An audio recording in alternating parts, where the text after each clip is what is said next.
A vote was just made to determine the future of the Hungerford property in the historic town of Eatonville. There are mixed emotions about what to do with the 100-acre parcel right across the street from Town Hall. WESH 2's Gail Pascal-Brown is joining us live tonight. Gail, what are people telling you?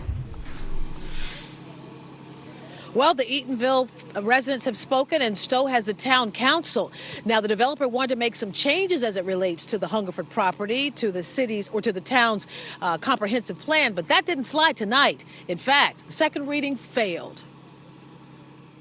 This proposal, the town is knowingly allowing hundreds of houses to be built that are unavailable because they are unaffordable to current residents of the town. The Eatonville Town Council listened to residents as they voiced their concerns about developing the Hungerford property, a 100-acre parcel in the oldest black township in the country. John Beecham of Land Back Committee says the new development will increase taxes, relocate black people and black heritage. He has a plan, he says, that will work best for the town.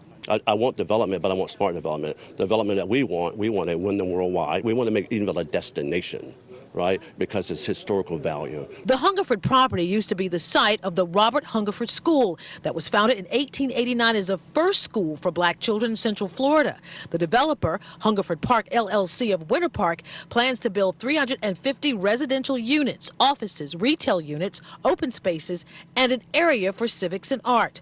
Residents say the developer's plan calls for more residential than commercial, which is opposite of the town's comprehensive plan of 2018. Former Mayor Eddie Cole says Eatonville needs more retail. I would love to still see more commercial, less residential.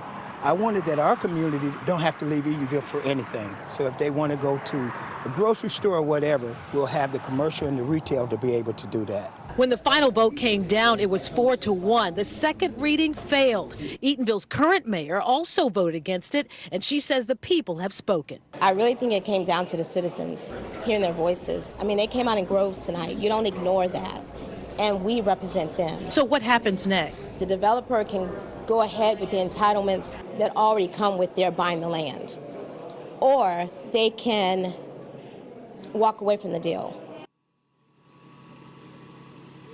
Orange County Public Schools is already under contract to sell the land to Hungerford Park LLC. The sale is expected to close by the end of March. I'm Gail Pascal-Brown reporting live in Eatonville for WESH 2 News.